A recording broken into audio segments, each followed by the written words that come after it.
পরিবারের দুই পুরুষ মানুষই পুঙ্গ হয়ে বিছানায় পড়ে রয়েছেন। পাড়া প্রতিবেশীদের দয়া দাক্ষিণ্যে চলছে তাদের খাওয়া দাওয়া ভরণ পোষণ। ঘটনা নন্দনগর সরকারপাড়া এলাকায়। এই অবস্থায় অসহায় পরিবারটি চাইলেন মুখ্যমন্ত্রীর কাছে সহায়তা। নন্দনগর সরকারপাড়ার বাসিন্দা কৃষ্ণ সরকার, তার ছেলের নাম পঙ্কজ সরকার, মেয়ের বিয়ে হয়েছে। কৃষ্ণবাবুর স্ত্রীর নাম কারণ সরকার। 65 বছর বয়সী কৃষ্ণ সরকার প্রায় 2.5 বছর আগে পক্ষাঘাতে আক্রান্ত হয়ে তার নিজের বাড়িতে বসে পড়েছেন। তিনি কোনো ধরনের কায়িক শ্রম করতে পারেন না। গত 2 বছর ধরে ছেলে পঙ্কজ সরকারের রোজগারে চলছিল তাদের সংসার, কিন্তু বিথিবাম। গত 3 মাস আগে কাজে গিয়ে দুর্ঘটনায় পড়েন 24 বছরের যুবক পঙ্কজ সরকার।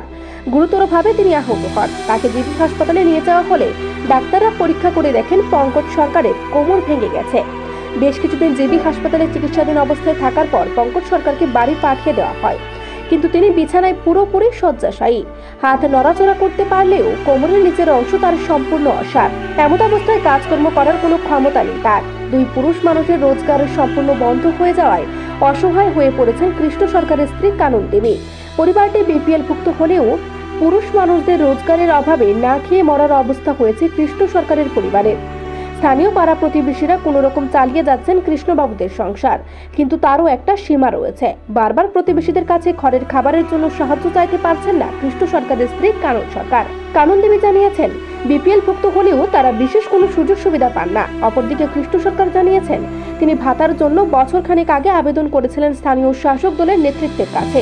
তাকে আশ্বাস দেওয়া হয়েছে, কিন্তু এখন পর্যন্ত তাকে ভাতা দেওয়া হবে সে ধরনের কোনো নিশ্চয়তা পাননি তিনি আরো জানিয়েছেন, সংসারের কোনো রোজগার নেই। প্রতিবেশীরা যখন যা দেন তাই খেয়ে দিন যাপন করতে হয়, আর কেউ কিছু না দিলে পরিবারের সবাইকে উপোস করতে হয়।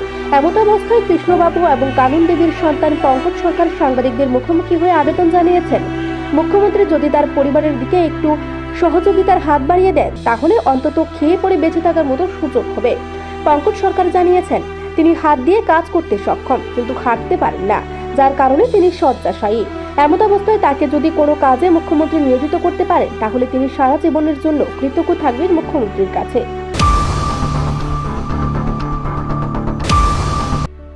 আমার কাজ করতে গিয়ে অ্যাক্সিডেন্টে আমার কোমর ভেঙে গেছে, মানে কাজ করতে পারি না। মানে বাড়িতে সব বাথরুম তো ঘরের ভিতরে বাথরুম ইটার কারণে দড়ি দিয়ে আটাউটি করি, কোনো কোনো জুড়ি পাই না। মানে বাবা প্যারালাইসিস হয়েছে আজকে 2 বছর, গত 2 বছর। আমিও গত 3 মাস ধরে কোনো কোমর ভাঙ্গা পরের থেকে আর কোনো তুমি বিছনাতে একদম বিছনাতে কোনো নেই, উঠতে দাঁড়াইতে পার না। মানে শুধু একটু কিভাবে তোমাদের সংসার চলে এখনকার সংসার? মানে মানুষ দিলে চলে, নাইলে চলে না। তো এটা মানে কিতা করবো, মানে মানুষে দিলে চলে। তোমার যে মুখ্যমন্ত্রীর কি দাবি রাখবা বা কি আবদার তোমার মুখ্যমন্ত্রীর কাছে? মুখ্যমন্ত্রী তারে আমি এটাই আবদার করুন যে আমার এই আবদার হইব যে বাবা প্যারালাইসিস, আমিও 8 কাজ হয় কিন্তু পা দিতে 8 তারিখ না। এটার কারণে মানে আমরা এই জায়গাটা যদি একটু দেয় মুখ্যমন্ত্রী। একই বাড়িতে দুজন পক্ষাঘাতগ্রস্ত ব্যক্তি। এলাকার লোকজনদের সাহায্য সহযোগিতায় তারা কোনো রকমে দুমুঠো খেয়ে বেঁচে আছেন।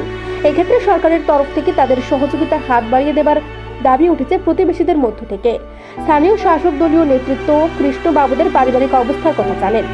তাদের এমন দুঃসহ অসহায় অবস্থাতে স্থানীয় লোকেরা দাবি করেছেন অন্তত তাদেরকে খেয়ে বেঁচে থাকার মতো পরিস্থিতি যাতে তৈরি করে দেয় সরকার বাহাদুর।